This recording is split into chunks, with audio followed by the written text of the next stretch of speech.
Qué bueno estar aquí nuevamente con ustedes, queridos alcaldes, alcaldesas, en este último congreso, porque creo que el próximo congreso ya no estarán ustedes. Y quiero comenzar diciéndoles gracias. Gracias porque creo que hemos trabajado dentro de todo tipo de tempestades, de dificultades, pero hemos trabajado juntos, nos hemos entendido y hemos hecho cosas muy importantes. Si uno mira hacia atrás, lo que hemos logrado, ustedes y el presidente del Gobierno Nacional, es mucho lo que hemos logrado, pero al mismo tiempo soy el primero en reconocer que es mucho lo que nos falta, mucho el camino que hay que recorrer, y por eso entiendo perfectamente su angustia para que en los próximos 9 meses podamos adelantar con el mayor ímpetu, con la mayor eficacia posible, lo que falta y que es posible hacer para cerrar con broche de oro. Pero qué bueno haber podido mejorar esa coordinación entre alcaldías, los gobernadores, el gobierno nacional, porque de eso se trata nuestra democracia, la institucionalidad. Lo he dicho en repetidas ocasiones y ahora con ocasión de las dificultades que se han presentado en una de las ramas del poder público, en la rama judicial. La institucionalidad es algo que todos tenemos que defender. De eso se trata la democracia. La democracia no es nada diferente a una sumatoria de instituciones que son, en la parte vertical, los poderes públicos, el poder legislativo, doctor Luis Fernando Duque, que es el poder supremo, según los ingleses, allá nació el Parlamento, el poder supremo de la nación, el poder judicial, el poder ejecutivo, y en la parte horizontal, el gobierno central, los gobiernos departamentales, los gobiernos municipales. Y como decía ese gran dirigente mundial, Winston Churchill, la democracia es el peor de los sistemas, pero excluyendo todos los demás. Y esa frase la produjo precisamente cuando veía que las instituciones fallaban porque las instituciones son compuestas por seres humanos, y los seres humanos todos fallamos, todos tenemos defectos, nos equivocamos, y las propias instituciones que son diseñadas por seres humanos también fallan en sus procedimientos, en sus normas, en la forma como producen resultados, y el mundo cambia, y las instituciones muchas veces se quedan rezagadas y no cambian al mismo ritmo que deberían, y por eso comienzan a no producir los resultados que la gente espera. Pero la solución no es acabar con las instituciones, porque ahí sí se cae el andamio y la convivencia de una sociedad entra en anarquía, entra en caos. Las instituciones es precisamente lo que regula nuestro comportamiento.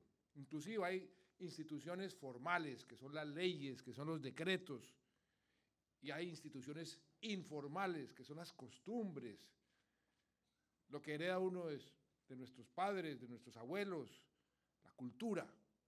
Esas dos instituciones, las formales y las informales, es lo que determina el progreso y el éxito de una nación, de una sociedad. Y por eso tenemos que estar en permanente análisis, en un proceso de mejoramiento continuo de esas instituciones. En el Congreso de la República, que es donde se hacen las reformas, donde se diseñan las normas que ponen a funcionar las instituciones, allá tiene que haber un debate permanente, y en efecto lo hay, de por qué no funciona esto, cómo lo cambiamos, por qué no funciona aquello. Allá se expiden las leyes, las instituciones formales. Y que si la Constitución se quedó obsoleta, pues entonces hagamos ese cambio constitucional, pero no acabemos con el Congreso, no acabemos con la Constitución, porque nos quedamos sin nada. Y por eso la relación entre alcaldes y gobierno nacional debe sufrir el mismo proceso de mejoramiento continuo. Y si hay un legado que yo me enorgullezco en dejarle a este país, es precisamente lo que con ustedes hemos logrado construir en estos 3 años largos que ustedes llevan de alcaldes. Me acuerdo perfectamente, recién elegidos con muchos de ustedes, que nos trazamos unos objetivos, que no todos se lograron, pero cuando hace uno el inventario, hemos logrado muchísimo. Y cuando uno hace el inventario de lo que ha logrado el país, uno dice, hombre, se ha logrado realmente mucho, aunque, repito, falta mucho por hacer. Cuando uno, por ejemplo, se va a cualquier conferencia internacional, como me ha sucedido recientemente, y los grandes analistas de nuestra economía dicen, mira Colombia en estos últimos 4 años lo que ha hecho. Se colocó en el primer lugar en crecimiento económico en toda América Latina. Se colocó en primer lugar, y eso para mí es mucho más importante, y ustedes me comprenden porque para ustedes también, en indicadores sociales, las cifras que nos dio el DANE hace un par de días, del descenso en la pobreza extrema. Cuando yo recibí el gobierno el 7 de agosto del 2010, dije, ese va a ser mi prioridad, la lucha contra la pobreza, que este país es demasiado inequitativo, las brechas son demasiado grandes entre ricos y pobres y entre regiones, y vamos a tratar de cerrarlas. Y las hemos venido cerrando. 4.400.000 compatriotas salieron de la pobreza, 12 puntos porcentuales. Nunca en la historia de Colombia, ni nunca en la historia de ningún país latinoamericano, constatado por el director de la CEPAL el día que publicaron las cifras, había logrado ese objetivo, una reducción tan rápida en tan corto tiempo, de la pobreza extrema y de la pobreza en general. Cuando uno ve el empleo, la generación de empleo, y llegan de diferentes organismos internacionales a averiguar qué es lo que estamos haciendo en Colombia para haber logrado bajar la tasa de desempleo durante 52 meses seguidos, mes tras mes, con un solo mes de excepción, una excepción que fue diciembre del año pasado, que no bajó frente al mes anterior del año anterior, el mismo mes del año anterior, pero 52 meses. Y hemos creado más de 2,5 millones de empleos, que fue lo que habíamos prometido en el plan de desarrollo. Y cuando uno analiza el plan de desarrollo, y analiza las metas y el cumplimiento de esas metas, y concluye que nunca en la historia de Colombia un plan de desarrollo ha sido cumplido en ese porcentaje, creo que es el 84% de las metas, las cumplimos. ¿Y por qué? Porque trabajamos juntos, ustedes y este servidor, los gobiernos, las alcaldías, los gobiernos departamentales, el gobierno nacional, la reforma a las regalías, que fue producto en buena parte del apoyo que recibimos de una mayoría de alcaldías y departamentos para una distribución más equitativa, y que sí, efectivamente, hemos tenido dificultades porque estamos, como los he dicho muchas veces, estamos aprendiendo a manejar esas regalías, entonces nos inventamos los OCADs, y que los OCADs han funcionado con muchas dificultades, que se demoran mucho, que son muy exigentes, todo eso es cierto, pero lo que se ha logrado, la inmensa mayoría de los municipios, lo que han podido percibir en recursos que antes no percibían, es algo muy importante. Y como suele suceder, y eso es parte de la condición humana y política, en la medida en que uno va progresando, se va exigiendo más y se va volviendo más exigente. Y cuando uno sale de la pobreza, cuando saca uno a una persona de la pobreza, esa persona se le abre un horizonte y se vuelve más exigente. Y ya no es simplemente que le den los subsidios, quiere que su hijo vaya a la mejor universidad, quiere tener un mejor empleo. Y eso está bien, aunque produce protestas, produce dificultades, pero eso es parte del proceso de desarrollo, de crecimiento de un país. Y cuando vemos esos fenómenos, pero ¿por qué hay insatisfacción en estos sectores que nunca antes habían tenido tantos recursos, tantas inversiones?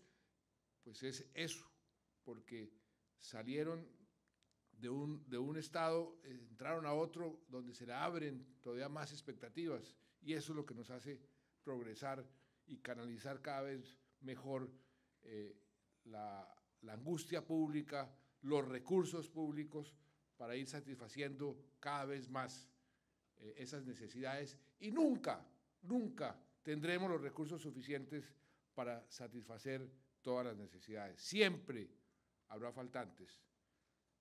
Lo importante es tratar de, como dicen los economistas, maximizar esa satisfacción de necesidades. Y eso es lo que hemos hecho con ustedes en estos años, y es lo que quiero hacer con ustedes de aquí al final de su mandato, el 31 de diciembre de este año. Yo sé que les cayó como un baldado de agua fría la reducción o el aplazamiento de esos 5.2 billones de pesos en la parte bianual de regalías. Déjenme explicarles un poco eso a qué se debe, y yo trataré de ver cómo esa mala noticia se puede convertir en una buena noticia. Si hay algo que hemos logrado, y ese también fue una prioridad para mí desde el comienzo del gobierno, es generar confianza en nuestra economía, es generar unos indicadores de la macroeconomía que fueran lo más sólidos posibles. ¿Por qué eso es tan importante? Porque si uno no tiene una economía sólida, que pueda crecer a tasas suficientemente altas, no produce los recursos para hacer las inversiones que se necesitan. O sea, una condición fundamental para el progreso de cualquier país, eso no es un invento colombiano, de cualquier país, es tener una economía sólida que genere confianza. Y la generación de confianza es vital, porque esa es la confianza que le permite a la economía mantenerse en un círculo virtuoso, en un círculo donde hay alto crecimiento, hay recursos, y esos recursos se invierten en lo social mejora, y esa mejora se convierte en mayor crecimiento, mayor demanda, mayor consumo. La confianza es como la rueda que mantiene ese círculo funcionando.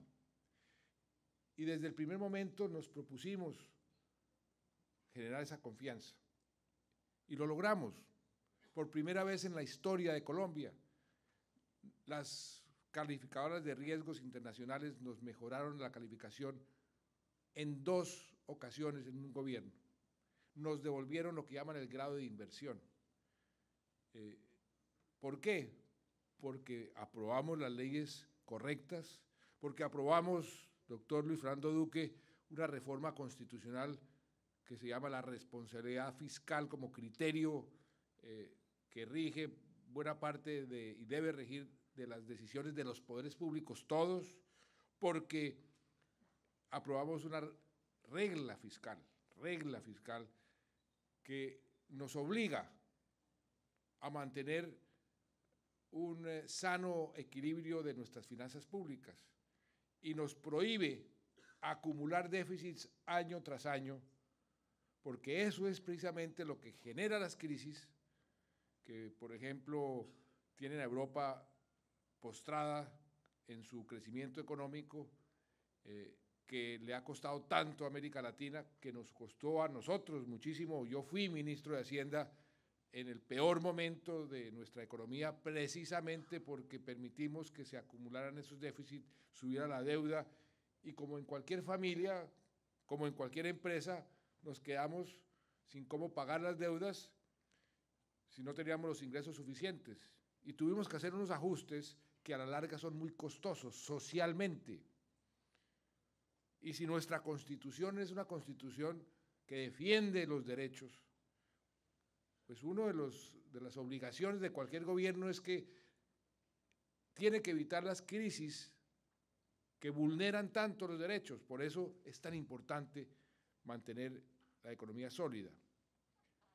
Y la economía sólida es la que genera la confianza. Y la confianza nos permite, por ejemplo, acceder a recursos a un precio mucho más bajo de lo que puede acceder un país sin esa confianza. Y mire lo que ha sucedido en estos últimos días. Este lunes pasado, nos tocaba financiarnos lo que nos quedaba de este año, $1.000 millones, y salimos a hacer una emisión de bonos y la confianza se mantiene en la economía colombiana. Hubo demandas por 5 veces lo que necesitábamos, o sea, estábamos solicitando 1.000 millones y nos ofrecieron $5.000 millones, a una tasa inferior a la tasa que colocamos los bonos en enero de este año. ¿Qué quiere decir que colocamos esos bonos a una tasa inferior? Que a pesar de todas las dificultades, a pesar de las tormentas que hemos vivido, la baja del precio del petróleo, la confianza no solamente se mantiene, sino se fortaleció, porque nos están ofreciendo dinero a un costo todavía más bajo. ¿Y eso por qué se ha logrado? Porque tomamos las decisiones correctas en el momento correcto, en el momento oportuno. Porque tomamos las decisiones para decir a los mercados: no vamos a permitir los desequilibrios en nuestras finanzas públicas. Y por eso hicimos el recorte del gobierno nacional, el aplazamiento de los 6 billones de pesos, donde hicimos unos cálculos que, a pesar de la reforma tributaria que nos va a aumentar los ingresos, vamos a poder endeudarnos un poco más porque la regla fiscal nos permite, pero nos queda faltando 6 billones. ¿De dónde los sacamos? Pues del recorte de nuestra propia inversión y nuestros propios gastos de funcionamiento.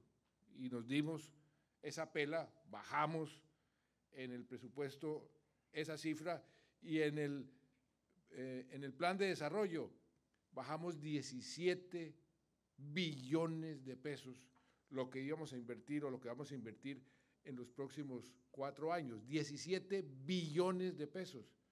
Y a pesar de eso vamos a poder invertir un poco más de lo que hemos invertido en los primeros 4 años, que es la cifra más alta de toda nuestra historia.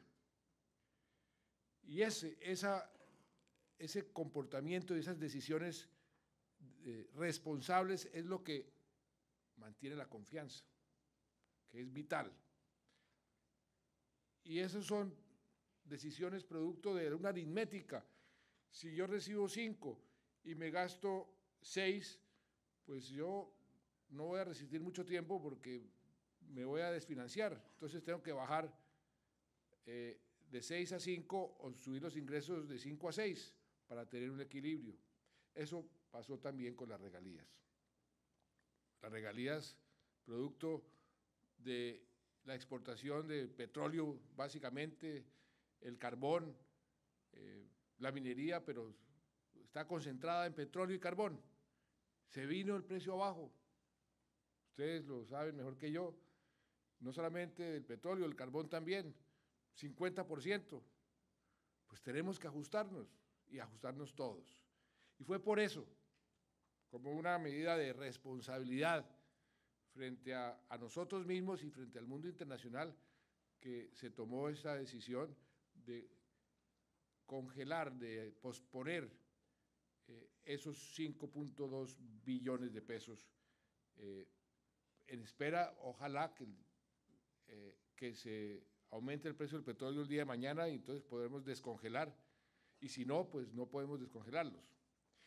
Entonces yo entiendo la frustración, pero también entiendo, y también es mi responsabilidad, y esta es la parte positiva de la noticia, por así decirlo. Aquí el doctor Gilberto me decía que yo traía buenas noticias, y son buenas porque yo le he aprendido a los chinos, que son sabios en muchas cosas, que las crisis hay que convertirlas en oportunidades. Y esta crisis no la vamos a desaprovechar y vamos a convertirla en una oportunidad.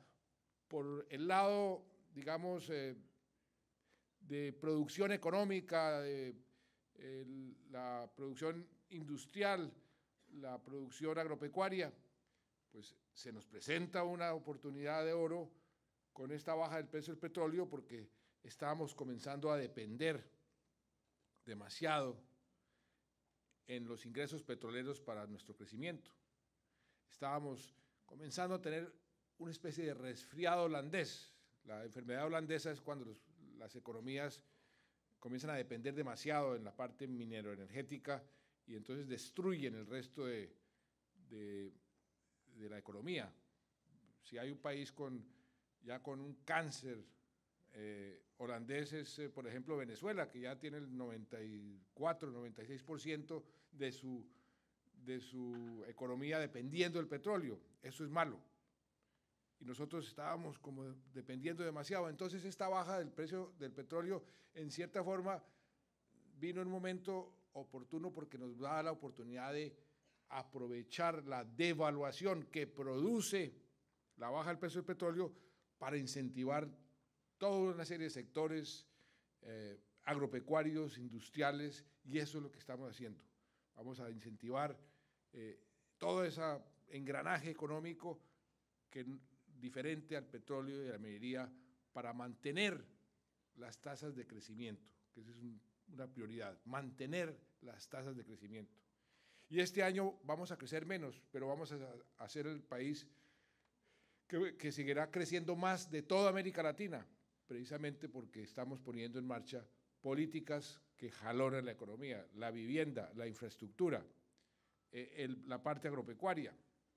Y a mí eso me interesa enormemente, y que la inversión pública se mantenga a la tasa más alta posible. Por eso a mí me interesa muchísimo que ustedes, señores alcaldes y alcaldesas, en estos 9 meses que quedan, puedan ejecutar la mayor cantidad de proyectos posibles. Gasten esa plata, inviertan esa plata, porque eso me va a ayudar a compensar la falta de demanda que produce el recorte de inversión por la baja del precio del petróleo. Entonces, es pensando en eso que hemos hecho una serie de cálculos y que se los voy a compartir con ustedes. Este aplazamiento son por las regalías bianuales, ¿no?, de este año y del entrante, 5.2 billones. De esos 5.2 de inversión propiamente dicha, son 3.5. O sea que para este año el impacto negativo directo en la inversión es de 1.7 billones. A ustedes, por ejemplo, los afecta en ese sentido en 1.7 billones. Pero entonces, ¿qué hemos hecho para contrarrestar eso y para también cumplir con el propósito de ver cómo podemos aprovechar que ustedes están con ganas de hacer las cosas y cerrar con broche de oro? Y si ustedes son exitosos, ayudan enormemente a la economía del país y ayudan enormemente a los objetivos del gobierno. Y por eso nos sentamos con el Ministerio de Hacienda, con el Ministerio con Planeación, a ver cómo podemos compensar y, si es posible, mejorar la situación de estos alcaldes que se van a ir el 31 de diciembre. Y ese cálculo fue el que hicimos y el que quiero compartir con ustedes. Hay un decreto de cierre de las regalías que tiene que firmarse ya, pues tenemos que firmarlo en los próximos 15 días. En ese decreto de cierre y las decisiones que se tomaron, hay un saldo de años anteriores que, sumados, se acumulan 3.6 billones de pesos, que son platas de ustedes, pero que están represadas. Están represadas, entre otras cosas, porque no han podido ejecutarlas, porque no han podido estructurar los proyectos, por mil razones, por razones de falta de instrumentos para poder ejecutar bien esa plata. Entonces, ahí lo que hicimos fue Planeación Nacional, saque plata usted de su presupuesto y saquemos plata para poder financiar en una especie de plan de choque una serie de estructuraciones de proyectos y ayudar a desentrabar proyectos, y a eso le vamos a invertir 66.000 millones de pesos. Hay también lo que llaman las compensaciones a los productores, a los municipios productores, que suman 2.2 billones de pesos. Y nos pusimos a ver dónde podemos sacar más plata. Plata que estaba, por ejemplo, en el Ministerio de Hacienda, los rendimientos financieros. Ahí se sacaron 400.000. Platas de ese fondo de ahorro, ¿no?, para desahorrar, entonces sacamos otros 400.000. Unos incentivos para los municipios productores para que puedan mejorar la producción de esos municipios, 180.000. Y las compensaciones, que para ustedes pues no las iban a ver, porque las compensaciones del año 2014 y 2015, de acuerdo a las reglas, se pagan el año entrante. Vamos a anticiparlas y pagarlas ya, que son por 800.000 millones el año 2014 y 400.000 millones el año 2015. Entonces, eso suma 2.2 billones de pesos. Si hacemos una sumatoria de los recursos disponibles, lo que suma eso son 5.8 billones de pesos, 5.8 billones.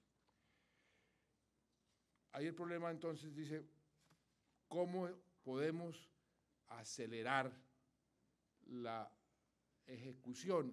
Que ustedes se puedan gastar, si se pueden gastar la mitad, sería la maravilla, y se pueden gastar más, mejor aún. Entonces yo le voy a proponer, doctor Toro y doctor alcalde Bueno, lo siguiente.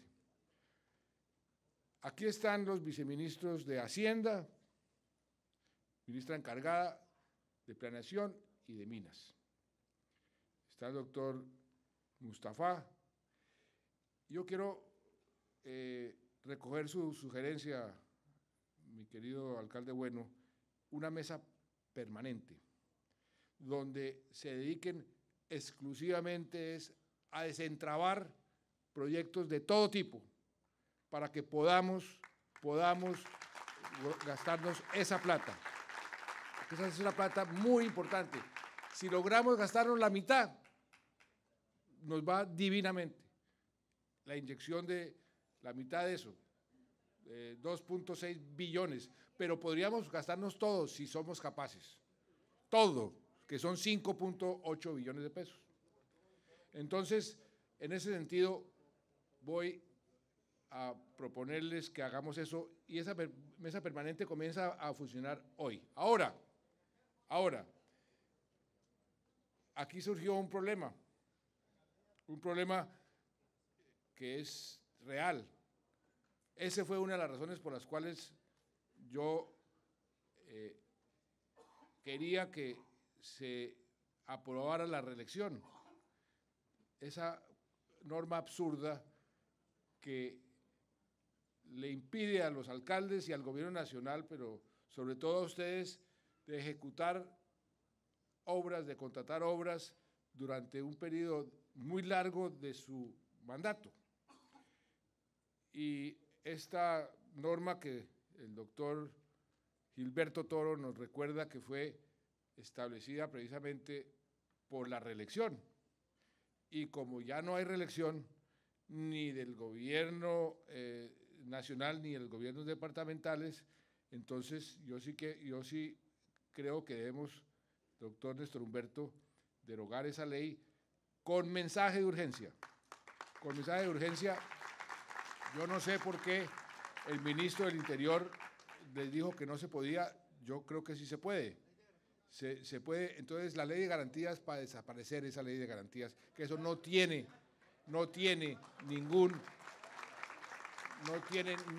ninguna justificación. Y eso nos va a dar más tiempo para que ustedes puedan ejecutar esos, ojalá, 5.8 billones de pesos.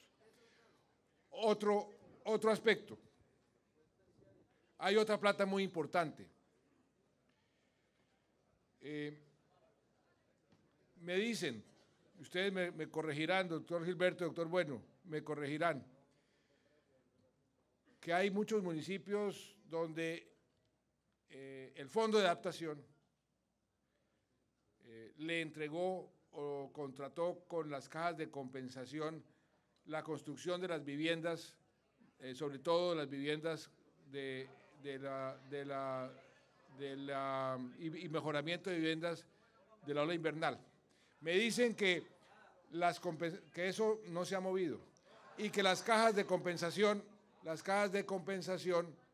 se les ocurrió, no sé por qué se les ocurrió, si eso me parece totalmente inconveniente, que la única forma de ejecutar o de construir esas viviendas es llevando a los campesinos a las cabeceras municipales. Eso ¿a quién se le puede ocurrir que eso es eso? Entonces yo me enteré de eso, les confieso, hace 2 días. Entonces yo voy a decirle, doctor Néstor Humberto, usted que es miembro de la Junta Directiva, hágame el favor y le dice al Fondo de Adaptación que cancele esos convenios y haga convenios con los alcaldes para que los alcaldes hagan esas. Porque, y ustedes van a ser los más interesados en que eso se haga de aquí al 31 de diciembre, porque ustedes quieren entregar esas casas. Entonces, con veeduría nuestra, por supuesto, pero ustedes hacen esas casas.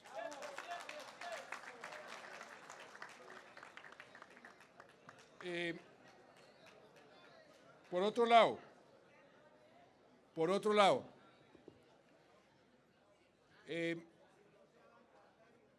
señora viceministra, ¿cómo hacemos para acelerar, y deme una fecha, para que los recursos de todos los municipios que tengan derecho a recursos del FOMPET estén en su bolsillo? Deme una fecha precisa. Presidente, es que eso depende de cada municipio. Ya le hemos llegado a 200 municipios. ¿Pero cuándo puede ser? A los que nos faltan, porque nos faltan el grueso, ya los hemos pagado 2 semanas, podemos estar pagando los que ya hayan cumplido requisitos a hoy, 2 semanas. 2 semanas. ¿En 2 semanas? Sí. Entonces,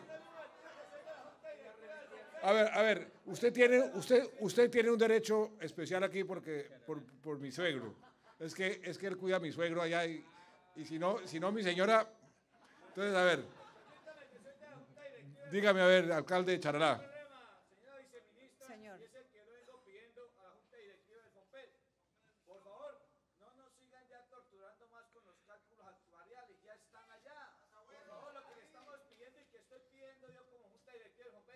Agilicen esos cálculos actuariales para que los municipios sepan la realidad cuánto pueden retirar. Presidente, eso es lo que estamos queriendo y esas eran las propuestas que hicimos ayer con el. Muy bien. Presidente, Listo. Está bien. tiene Entonces, toda la razón y lo que depende del gobierno lo hemos hecho de la forma más acelerada posible. Desafortunadamente. No, aquí no le creen. Bueno, no, presidente, bueno. solamente un punto. Mire, no, solamente escúchenme un segundo. Tuvimos una demora porque el Fondo del Magisterio recalculó todo su pasivo y nosotros estamos corriendo y en 2 semanas le sacamos los o sea, en 2 semanas usted la plata de todos los municipios que tienen. 2 semanas. Y usted, alcalde, usted que me conoce, pues me manda a decir con el suegro si cumplió o no. Ok, bueno, muy bien. Doctor Toro, me dice el subdirector de Planeación Nacional que no le han quitado la tasa del alumbrado público, que eso no es de manera que pero que no se la van a quitar, no tiene mucho, no está dentro de los planes quitarle esa tasa a los municipios.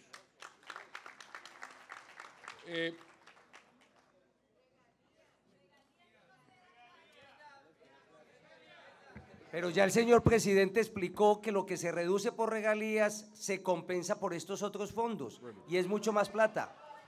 Ahora, por eso, mire, les van a ayudar en esa mesa permanente con ustedes. Yo quiero que el presidente de la Federación y el doctor Gilberto, y si quieren nombrar algunos alcaldes que estén permanentemente ahí para evacuar lo que está en la tubería y para estructurar proyectos nuevos que ustedes necesiten de aquí al 31 de diciembre. Eso es lo que necesitamos nosotros. Presidente. A ver cómo podemos. Es que, presidente, es una pregunta, ¿cuánto costaba la disminución o la congelación y cuánto nos va a dar ahora? Eso es lo que queremos saber. No, pero además hay una cosa, señores alcaldes, miren que hay coherencia en lo que propone el señor presidente. Primero, lo que se congela por el lado de regalías se compensa por recursos que están proviniendo de otros fondos. Que Y son de nosotros. segundo, señores alcaldes, la idea es que los proyectos, o así le entendí yo al señor presidente, y si con todo respeto, pues si estoy diciendo algo incorrecto me aclaran, los proyectos que están pendientes de financiación se financiarían con estos recursos. Exacto. Y segundo, como el señor presidente, que es el que manda en este país, acaba de dar la orden que con mensaje de urgencia se va a suprimir la ley de garantías, ya no vamos a tener 3 meses, sino el resto del año para aprobar los proyectos y ejecutarlos. Eso. Entonces, ahora, yo me pongo en los zapatos de alguno de ustedes. Yo tengo 9 meses, y en 9 meses me reemplazan. ¿Qué quiero? Yo quiero, si hay algo que está en la tubería, que se haga. Si puedo hacer algo de aquí a 9 meses, que se haga. ¿Y qué le estoy diciendo yo? Aquí estoy, aquí está la plata y aquí está el engranaje, que yo sé que ha sido lento, que le vamos a poner una especie de camino especial para ver si podemos desentrabar esos recursos, que van a ser mucho mayores a los recursos que se están posponiendo en materia de Eso regalías. era, presidente. Eso era. Bueno, finalmente quiero hablarles sobre el tema de la paz. Un momentico. Señor presidente, lo de vías terciarias. No, ahí no tengo. Esa plata que su señoría nos va a autorizar es que los alcaldes lo que queremos ahí es que nos llegue a los municipios para nosotros poderla ejecutar, no que nos tengamos que ir con proyectos que están detenidos porque es difícil, presidente. Sí, pero es que usted tiene, para que sea posible, tiene que tener un proyecto estructurado, porque si no, entonces, eso es lo que les vamos a ayudar. Ya lo dijo, Señor presidente, Muy bien. discúlpenos. Ejecutamos nosotros. El último punto que quería En la mesa lo mencionarles- resolvemos. El último punto que quería mencionarles, que tiene también que ver con la institucionalidad y con el futuro de este país, y agradecerles, porque realmente lo que dijo Elkin Bueno es totalmente cierto. Ustedes, la inmensa mayoría, por no decir todos ustedes, me apoyaron la paz y vienen apoyando la paz. Y ustedes son la base de la democracia. Cuando hablaba de la institucionalidad, de las instituciones verticales y horizontales, la base son ustedes, los alcaldes, las alcaldesas. Y si queremos paz en este país, el apoyo de ustedes es fundamental. Por eso yo quiero agradecerles enormemente este apoyo que me han prestado, que le han prestado a la paz y el apoyo que tienen que seguirle prestando, porque estamos todavía en la mitad del camino, nos falta lo más difícil, estamos en la negociación más difícil, pero también me pueden ayudar, y eso es lo que les pido como favor a ustedes de aquí al momento en que ustedes se vayan de sus alcaldías, hacer pedagogía de la paz. Pero la pedagogía de la paz debe basarse sobre verdades, no sobre mentiras, no sobre falacias, no sobre desinformación, porque es increíble cómo han venido acumulándose todo tipo de versiones totalmente mentirosas que la gente, por oírlas permanentemente, comienza a creerlas. Voy a darles unos ejemplos. Hoy, esta mañana, un columnista del Tiempo, que era santista 100%, esas columnas apoyaban a Juan Manuel Santos con vehemencia. Y resulta que descubrí que ese columnista tenía un contrato con el gobierno y me pareció indebido. Entonces le quité el contrato y ese columnista se volvió antisantista visceral. Esa es la objetividad de este columnista. Entonces se volvió antisantista. ¿Y cómo se vuelve antisantista? Atacando la paz con mentiras. Les voy a decir hoy lo que dice este columnista en su columna de hoy. Hoy, que vamos a reducir el número de soldados y de policías, que vamos a reducir las Fuerzas Armadas de Colombia, que las vamos a debilitar y a disminuir y dejarlas en su mínima expresión.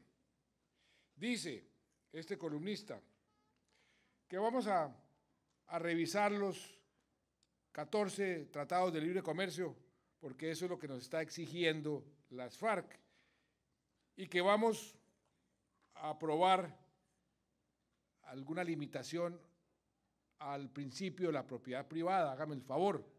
Y dice este columnista que hemos negociado con la guerrilla unas zonas de reserva campesina donde las FARC van a ser la autoridad política y la autoridad militar y la autoridad tributaria, hágame el favor. Y dice este columnista que las fuerzas militares están desmoralizadas, que no están peleando, que están postradas, muertas de la tristeza. Y dice este columnista que el general Mora Rangel se salió de la mesa de negociación porque tuvo objeciones a los acuerdos que permitían a las FARC un peligroso control sobre ciertos territorios colombianos. Eso es toda una falacia, toda una mentira. Y lo escribe sin vergüenza, sin sonrojarse, como una verdad cierta en el periódico más importante del país. Eso es lo que yo les pido a ustedes que me ayuden a corregir. Esta paz ha sido elaborada, planeada, diseñada con todo el cuidado. Yo he tenido unas líneas rojas desde el primer momento, que no he traspasado ninguna de ellas. Y lo que se ha negociado es lo que el país conoce, nada más. Por eso este tipo de mentiras. Ayer, estuve con el general Mora y el general Naranjo, los que dice este columnista y mucha gente que sacamos de la mesa de negociación. Estuve ayer con ellos en Río Negro, en Antioquia, con toda una división, con la policía de esa región, Fuerza Aérea, Ejército, explicándoles cómo va el proceso. Y el general Mora, lo vieron ustedes por televisión anoche, invitando a los miembros de las Fuerzas Armadas a no tenerle miedo a la paz, porque la paz es la victoria de nuestras Fuerzas Armadas, y a no escuchar esas mentiras como por ejemplo este panfleto que está circulando nuevamente, donde dicen que vamos a acabar con las asignaciones de retiro de las fuerzas militares, que vamos a reducir los derechos adquiridos, que les vamos a dar las pensiones a la guerrilla, las pensiones de nuestros militares y policías, por Dios. Entonces, esas mentiras están circulando por todos lados, ¿no? Circulando por todos lados, que inclusive a veces encuentran eco en altísimos funcionarios del gobierno nacional. Esta mañana me sorprendí, el señor Procurador General de la Nación se declara perplejo por la exclusión de los generales Mora Rangel y Óscar Naranjo de la mesa de diálogo con las FARC en Cuba. ¿Cuántas veces no hemos explicado? Ayer los propios generales acompañándome a mí, diciéndole a su propia gente, a los policías y soldados de la patria, que el proceso de paz va por buen camino y que hay que apoyarlo. Entonces, ¿cómo sale el Procurador General de la Nación esta mañana a declararse perplejo? Perplejo, hágame el favor. Yo sí le pido al Procurador que deje de hacer política, deje de meterse en el proceso de paz, que eso es una responsabilidad mía del Presidente de la República.